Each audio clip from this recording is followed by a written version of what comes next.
नमस्कार, मैं मीत सेठी और आप देख रहे हैं मीत सेठी 76 चैनल। दोस्तों, आप सबने जो कल की वीडियो मेरी देखी होगी पार्ट 1, तो आज हम उसी से स्टार्ट करेंगे आगे।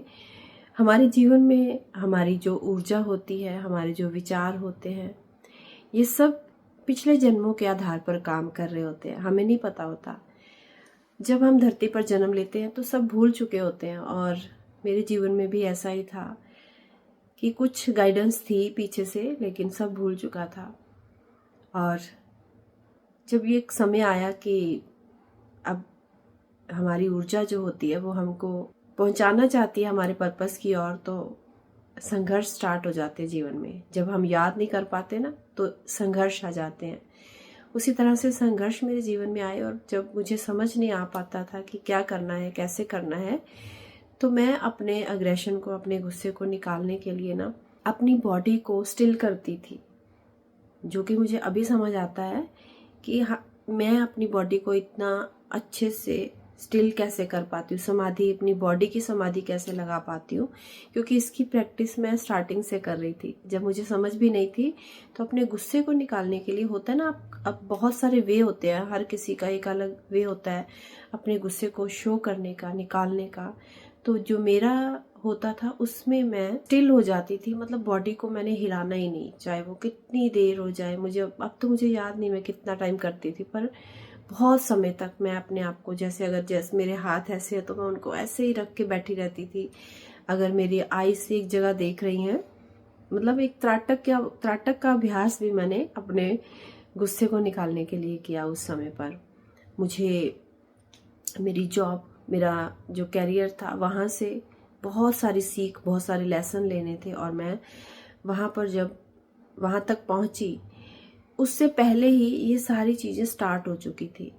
हमारे फैमिली में ना मॉर्निंग में ही हमें 4 बजे उठकर, तो हम जिसे मानते थे, जिन्हें भी मानते थे हमारे गुरु, हमें उनके दर्शन करने के लिए वो जब भी आते थे तो जाना रहता था। इसके अलावा भी हर थर्सडे को हमें जाना ही जाना होता था वहाँ पर।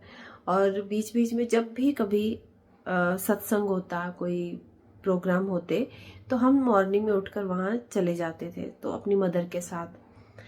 तो वहाँ पर भी जब बैठते थे, मतलब सत्संग चल रहा है, भजन चल रहा है, कुछ गुरबानी बानी की बात हो रही है, तो मुझे वहाँ पर भी आनंद आता था। कैसे कि मुझे स्टिल बैठ, मुझे कोई छेड़े ना, मुझे कोई हिलाए ना। तो वहाँ पर भी, और जब मेरे को अंदर से कोई सवाल होते थे मेरे, तो जहाँ सत्संग में जाकर मैं उनको, जिन्हें हम मानते थे गुरु, उनसे सवाल अपने मन से करती थी कि आपकी अगर आइस मेरी आइस से बिल्कुल आकर टच होंगी, तो मैं समझ जाऊंगी कि मेरा सवाल सही है और मुझे आंसर मिल गया। तो मैं उनकी तरफ ना एक टक देखती रहती थी कि कोई ऐसा समय ना हो जाए कि बीच में कि उनकी आइस मेरी तरफ हो और मैं देख ना पाऊं। वो एक मेरे अंदर था कि मैंने बस एक भी पल मिस नहीं करना, और मैं उनकी तरफ त्राटक करती थी वहां बैठकर। तो ये सारी चीजें शायद गाइडेंस थी, कुछ था स्टार्टिंग से मेरे जीवन में चल रही थी, या पिछले जन्मों से कुछ था, ये चलता आ रहा था। लेकिन तब भी कहते ना, आपके लेसन्स लेने बहुत सारे जरूरी होते। मैं भी अपने बहुत सारे कर्मों को साथ लेकर आई थी, जिन्हें पूर्ण करके आगे बढ़ना था, और मैं कर भी नहीं पा रही थी उनको। जॉब में जब आई तो घर छोड़ना पड़ा, और मुझे लगता है कि वो मेरे लिए एक सबसे बड़ा पेन, सबसे बड़ा दर्द रहा। एक तो बचपन से चल रहा था, जो अपने फादर को खोने का दुख, या अपने फैमिली में से बहुत सारे मेंबर्स, अपनी सिस्टर को खोने का। उसके बाद जो दूसरा दुख मुझे बहुत ज़्यादा अपने जीवन में अभी तक भी फील होता है या याद आता है, वो था अपने घर को छोड़ना। मुझे लगता है कोई भी पर्सन हो जिसने जहाँ जन्म लिया है, अपनी फैमिली से जिसको दूर जाना पड़े, वो वैसा ही दर्द, वैसा ही फील करता होगा जैसे मैंने फील किया।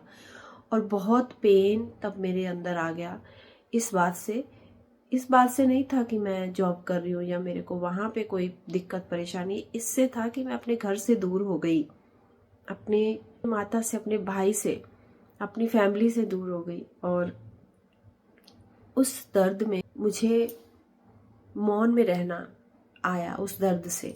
क्योंकि मैं क्या करती थी कि अपनी बालकनी में, जैसे मैंने पिछली बार भी बताया, कि एक चेयर लगाकर आसमान को देखते रहना और कितनी कितनी देर तक मौन रहना। और ये मौन, ये मेरे अंदर की जो ऊर्जा काम कर रही थी, दुख था जो मेरे अंदर, ये सारा कुछ बढ़ता चला गया और खुद मुझे समझ नहीं आ रहा था कि ये सब क्यों बढ़ता जा रहा है। मैं चुप होती जा रही हूँ और मेरे दुख बढ़ते जा रहे हैं। मुझे समझ नहीं आ रहा इनसे कैसे निकलना है, क्या करना है जीवन में। पर मैं अपना 100% भी देती थी। जॉब में अपनी ऊर्जा को सेटल करने के लिए मैं ज़्यादा से ज़्यादा वर्क करती थी, ताकि मेरी ऊर्जा जो है मुझ पर हावी ना हो। और यहाँ यूनिवर्स मेरे साथ था, ये मुझे आज फील होता है। उस समय मुझे नॉलेज नहीं थी, लेकिन आज मुझे लगता है यूनिवर्स मेरे साथ था। वो मुझे धीरे धीरे मार्ग दिखा भी रहा था, मेरी क्लिनजिंग भी हो रही थी। बट जो एक बड़ी बात थी कि मैं फॉरगिव नहीं कर पा रही थी चीज़ों को। हाँ, मैं कभी रियलाइज़ नहीं करवाती थी किसी को भी, स्माइल देकर हंसकर समय निकालना, लेकिन जो एक अंदर से पेन मैं फील कर रही थी, हर चीज़ मेरे ऊपर हावी होती जा रही थी उस समय में। जब ये जिसको बोलते हैं ना, एक dark night of the soul, हमारे जीवन में एक ऐसा समय आता है जब हम सब अपने आप को एक अंधेरे में फील करने लगते हैं और सवेरा होता ही नहीं है। मेरे जीवन में भी ऐसा हो रहा था कि सवेरा हो ही नहीं रहा था, और वो एक जो अंधकार मेरे जीवन में आया था, जहाँ ना तो मेरे साथ मेरी फैमिली थी और ना ही मेरा ऑफिस से मुझे सपोर्ट था। हालांकि मैं अपना 100% दे रही थी, पर वहीं से शायद मेरे लेसन थे, मुझे सीखना था। और सबसे बड़ी बात ये थी कि अपने ऑफिस में आपको आपके एज का कोई फ्रेंड ना मिले, तो सब मेरे से कम 20 साल, 10 साल, 15 साल एज में बड़े थे। तो मैं उनके साथ उस तरह से कंफर्टेबल भी फील नहीं करती थी, जिसके कारण मैं अकेली रहती थी। और वहीं पर जब ऑफिस में कोई लंच टाइम हुआ या बीच में कोई ऐसा समय है जब हम फ्री हैं थोड़ा, और जहाँ मैं बैठती थी वहाँ से मुझे बाहर का सामने पेड़ पौधे लगे हुए दिखाई देते थे, और मैं वहाँ अंदर से बैठकर उस खाली समय में बहुत टाइम तक बाहर देखती रहती थी। बहुत टाइम तक मुझे समझ नहीं आती थी मैं क्या ढूंढ रही हूँ, क्या चाहती हूँ, क्या कारण है मेरा ये ऐसे इस तरह से उदास होने का। ये चीज़ें समझ ही नहीं आती थी। वो इतना एक समय मेरे जीवन का आप समझ लो कि टफ समय रहा, जिसको मैंने शायद अपने पीस से, अपने प्यार से, अपने समर्पण से उसको पार किया है, क्योंकि उस समय मेरे साथ कोई नहीं था, कोई भी नहीं था। पर मुझे इतना पता था कि मैं कुछ ढूंढ रही हूँ और मुझे उसके पास पहुँचना है, मुझे वो चाहिए। और धीरे धीरे मेरी ये जो अंदर की चीज़ें थीं, जो मेरे अंदर हैवीनेस आ रही थी, क्लिंज नहीं हो पा रहा था, ये सब मुझे मेरे एक ऐसे पॉइंट की ओर ले गई जहाँ पर मैं डिप्रेस्ड, पूरी तरह से डिप्रेशन में थी, पूरी तरह से। अब इस डिप्रेशन में मुझे नींद नहीं आती थी, मेरा खाना खाने को मन नहीं करता था, मेरा किसी से बात करने को मन नहीं करता था। बहुत कुछ इस समय में हो रहा था और मैं किसी को बता भी नहीं पा रही थी कि ये मेरा डिप्रेशन चल रहा है। मदर को दुख नहीं देना है तो उनको नहीं बताना है अभी, तो खुद पर ले लो, ये सीखा। और फिर डिप्रेशन इतना हावी हो गया कि नींद आना बिल्कुल बंद हो गई। और यहाँ पर ना, ये जो नींद वाली एक बात है, शायद ये हम सबके ना मन में एक होता है कि नींद आना बहुत ज़रूरी है, नींद नहीं आएगी तो शायद हमारा जीवन रुक जाएगा, या हमारा पीस ऑफ माइंड, या कुछ भी आप लगा लो, नींद से बड़ा कुछ जोड़ा जाता है कि नींद प्रॉपर लेना बहुत आवश्यक है। यही सुनते आए हैं और आप भी यही मानते होगे, लेकिन अब मैं ये नहीं मानती हूँ। पहले मैं ये मानती थी, अब मुझे ये नहीं लगता है, क्योंकि अब मुझे नींद से कोई मतलब नहीं होता है। जब मुझे लग रहा है मुझे सोना चाहिए, मैं सोती हूँ। जब मुझे लग रहा है मुझे नींद नहीं आ रही, तो मैं पूरी पूरी रात भी जाग लेती हूँ। पूरी पूरी रात अपने काम करना, अपने ध्यान करना, बुक पढ़ना, जो मुझे इम्पोर्टेंट लग रहा है मैं वो कर लेती हूँ। अब मुझे सोचना नहीं पड़ता कि मैं फ्री हूँ तो मैं क्या करूँ, या मैं अपने अग्रेशन को, अपने गुस्से को कैसे निकालूं, क्योंकि अब दूर दूर तक वो रहता ही नहीं है। और अगर आता भी है तो कुछ ही समय के लिए होता है और वो खुद ही मुझे छोड़कर चला जाता है, क्योंकि उसको मेरे अग्रेशन को या मेरे गुस्से को पता लग चुका है कि मैं उसको कैसे डील करती हूँ, कैसे हैंडल करती हूँ। मैं उसको अपनी ऊर्जा से, अपने गुरु से, बुक्स से, इन सब के माध्यम से उसको शांत कर देती हूँ। तो उस समय पर ये सारी चीज़ें नॉलेज ना होने के कारण जीवन में बढ़ती गई, और इसी बीच में मुझे डॉक्टर्स के पास जाना पड़ा, क्योंकि अब होता है, आपको पता है कि जब आप एक ऐसे समय पर हो तो सिर्फ एक डॉक्टर ही होता है जो आपको बता सकता है कि इसका रीज़न क्या है। हालांकि उस समय पर भी मैं दवाइयाँ बहुत कम लेती थी और मेरा फ्रेंड सर्कल बहुत कम था, बहुत कम था। हाँ, स्कूल में जब मैं थी तब मेरी एक अलग लाइफ थी, तब मुझे वहाँ पर मैं बहुत हैप्पी रहती थी। पता नहीं, वो जो फ्रेंड्स मुझे मिली थी वो बहुत ज़्यादा एक मेरे क्लोज या आपकी सोलमेट की तरह थी मेरे। और वहाँ स्कूल टाइम में मैंने बहुत सारी कविताएं भी लिखी, डायरीज लिखी, और बहुत हमने एंजॉय भी किया लाइफ में। जब भी स्कूल में हमें मिलना, हम जो भी 3 फ्रेंड थी हम, तो जब भी मिलती तो बहुत अच्छा हमारा समय निकलता। और अगर एक भी फ्रेंड हमारी कभी छुट्टी करती, लीव ले लेती स्कूल से, तो हम उसको बहुत मिस करती। तो इस तरह वो चीज़ें धीरे धीरे जब जीवन से कहीं गई और ये कैरियर, जॉब मेरे जीवन में आया, और एक फैमिली जब आपकी बढ़ती, शादी की और आपका होता है, तब वहाँ एक डिप्रेशन ही मुझे हमेशा नज़र आया। मैंने गाइडेंस, जिस गुरु को हम मानते थे, जहाँ बचपन से हमें पेरेंट्स, हमारी मदर हमें लेकर जाते रहे, तो मैं हमेशा उनके साथ सवाल जवाब ज़्यादा करती थी, उनसे पूछती रहती थी कि मुझे ये करना चाहिए, मुझे ये नहीं करना चाहिए। उनकी पिक्चर हमारे रूम में, बेडरूम में लगी होती थी और उनसे मैं बात करती रहती थी, और कभी कभी मुझे आंसर भी आते थे उनसे बहुत सारे। तो ये जब डिप्रेशन मेरे जीवन में बढ़ा, तब भी मैं उन्हीं से बात कर रही थी, उन्हीं से पूछ रही थी कि ये क्यों बढ़ रहा है, क्यों हो रहा है, क्योंकि मुझे उसका रीज़न नहीं पता। शायद मेरा अकेलापन, शायद मेरे अंदर के डर, या मेरा अग्रेशन, या मेरी कोई कंप्लेंट्स जो होती है जीवन से हमें, वो थी जिनके कारण ये डिप्रेशन जो मेरा बढ़ गया। मुझे अपने चारों तरफ ना एक अंधकार, अंधेरा फील होता रहता था। मुझे ऐसे लगता था अगर सूर्य आ रहे हैं तो वो जो एक प्रकाश लेकर आते हैं सबके जीवन में, वो मेरे जीवन में लेकर ही नहीं आते हैं। मेरे लिए तो रोज वो अंधेरा ही लेकर आते हैं। तो रात को तो अंधेरा ही होता है, दिन में भी अंधेरा ही रहता है, ऐसे मुझे फील होता था। और वो समय आज भी जब याद करूँ ना, तो मुझे लगता है कि वो कितना दर्दनाक समय था। एक किसी के जीवन में ऐसा समय ना आए, मैं हमेशा यही प्रे करूंगी, किसी के जीवन में वो ना आए। पर जो भी आध्यात्मिक उन्नति चाहेंगे, उनके जीवन में ये समय आएगा ही आएगा, उनको वहां से निकलना ही पड़ेगा।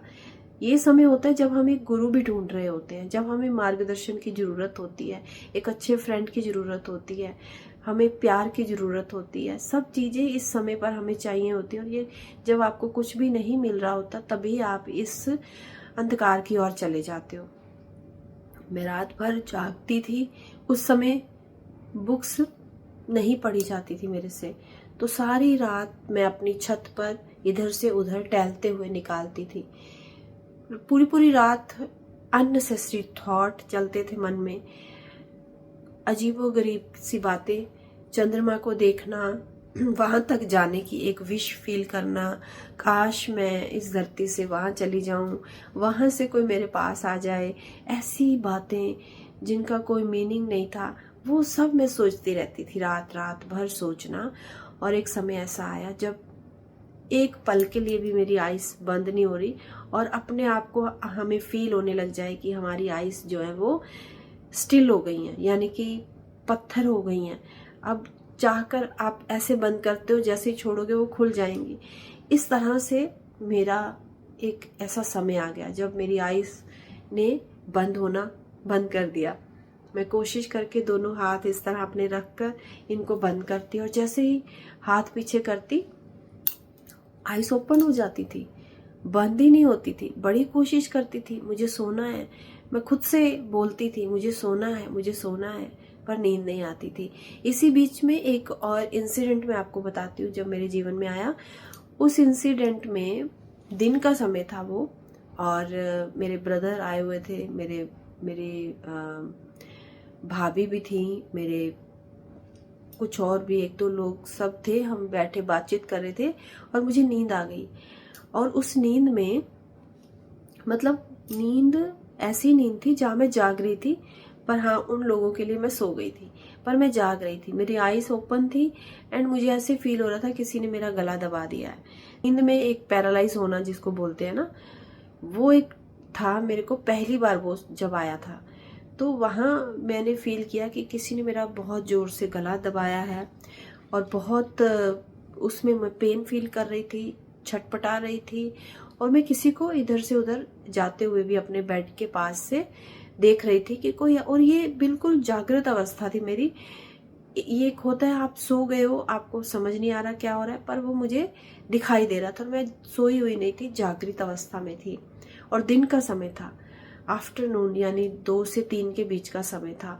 और मेरे पास मेरे ब्रदर और मेरी फैमिली के बाकी मेंबर बैठकर बातचीत कर रहे थे, और मैं उनको आवाज़ लगा रही थी कि मुझे उठाएं या मुझे बचाएं कि मेरे साथ ये क्या हो रहा है, लेकिन तब भी वो नहीं सुन पा रहे थे। और ये काफ़ी समय तक रहा, मुझे लगता है 10 से 15 मिनट का ये समय रहा होगा।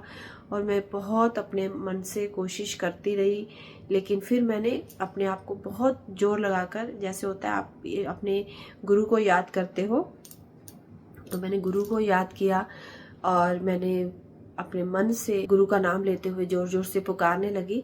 तो फिर मैंने देखा कि एकदम से वो जो था, मेरी बॉडी बिल्कुल हल्की हो गई, और वो जो मेरा एक हैवीनेस मुझे फील हो रहा था, मेरी घुटन फील हो रही थी, वो हट गई। यहाँ से मेरे अंदर डर भी आ गया। अब एक तो मेरे साथ सब कुछ चल ही रहा था, अकेलापन भी था और सब भी था, अब मेरे अंदर एक डर भी बैठ गया था। और मुझे ऐसे लगता कि जब मैं सोऊंगी तो मुझे फिर से वही सेम चीज होगी, क्योंकि इसके बाद भी 2 से 3 बार और मेरे साथ ये हुआ। और अब मेरे अंदर के डर ने मुझे बिल्कुल ही नींद से बाहर ले आया। वो मुझे सोने ही नहीं दे रहा, मेरा डर।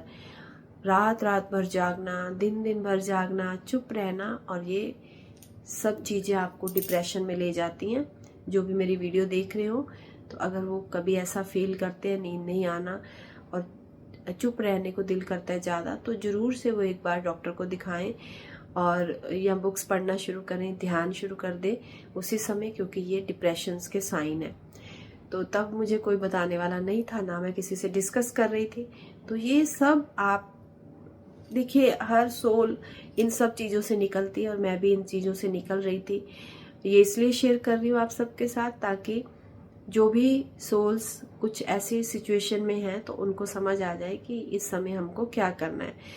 तो मैंने डॉक्टर से कंसर्न किया, हालांकि मुझे नहीं पता था मुझे क्या करना है। मैंने डॉक्टर से कंसर्न किया, डॉक्टर ही दिखाई देते हैं उस समय पर आपको। डॉक्टर ने आपको एक ही सजेशन देनी होती है, नींद की एक टैबलेट ले लो और रिलैक्स करो अपने माइंड को। तो मुझे जब एक बार मैंने डॉक्टर के पास गई और उसकी टैबलेट से मुझे अच्छी नींद आ गई। अब मुझे ऐसे हो गया कि एक दिन तो सो लिया मैंने, अब मुझे अगले दिन फिर नींद नहीं आ रही, तो मैं फिर से 2 दिन बाद डॉक्टर के पास जा रही हूँ कि मुझे टैबलेट दे दो। अब डॉक्टर को भी पता चल गया कि शायद इनको कोई डिप्रेशन, उन्होंने मेरे से बात भी की कि आप किसी टेंशन में हो, कोई डिप्रेशन है आपको, कोई किसी बात का, कोई आपको कुछ है ऐसा आपके जीवन में जिसके कारण आपको दुख है। तो मैंने कोई था ही नहीं, मुझे बताने के लिए कुछ था ही नहीं मेरे पास कि किस तरह डिस्क्राइब किया जाए अपने अकेलेपन को, क्या बोला जाए। मैंने बोला नहीं, मैं तो बिल्कुल ठीक हूँ, ऐसा कुछ भी नहीं है। एंड देन डॉक्टर से दवाई लेकर वापस आती हूँ, और ये जो एक अब क्या होता है, धीरे धीरे वो दवाई भी आपको असर करना बंद कर देती है, और मेरे साथ भी यही हुआ। 1-2 बार नींद आने के बाद मुझे वो दवाई से भी नींद आना बंद हो गई, और मैं दवाई खाती जा रही हूँ और नींद नहीं आ रही है। और एक दिन ऐसा आया जब मुझे बिल्कुल नींद चाहिए थी, और मैंने एक टैबलेट खाई और मुझे लगा नहीं आ रही, आधे घंटे बाद एक और खाते आ जाएगी। ऐसे करते हुए मैंने बहुत सारी शायद दवाई ली ताकि मुझे नींद आ जाए। और इसके बाद क्या हुआ आपको मैं कल की वीडियो में बताऊंगी और डिटेल से बताऊंगी। और ये अपने जीवन की जर्नी शेयर करना पहले भी की हुई है, पर कुछ थोड़े लफ्ज़ों में की है। इसको मैंने क्या फील किया था सारा उस समय में, मैं आपको कल डिटेल से वीडियो में बताऊंगी। कल को मिलते हैं फिर से, और आज की वीडियो को यहीं पर हम स्टॉप करते हैं। बने रहिएगा, और अगर आप अपना इंटरेस्ट दिखाएंगे, आपके अच्छे मैसेज आएंगे, तभी मैं अपनी आगे की जर्नी को और अच्छे से शेयर करूंगी आपसे। क्योंकि आगे आने वाले जो मेरे जीवन के 10 साल रहे, जो मुझे मेरी आध्यात्मिक जर्नी में जिन्होंने मेरा साथ दिया, मुझे बढ़ने में हेल्प की इन ईयर्स ने, वो सारे आपके साथ शेयर करूंगी। और उसके बाद वो जो मेरे 4 ईयर हैं, कोविड के बाद से लेकर अब तक, जो मेरे 4 ईयर बहुत एक मील का पत्थर होता है ना आपके जीवन का, जहाँ से आपने बहुत कुछ सीख लिया और एकदम हायर ग्रोथ आपने कर ली, वो भी आपके साथ शेयर करूंगी इस जर्नी में। तो मिलते हैं कल को। नमस्कार।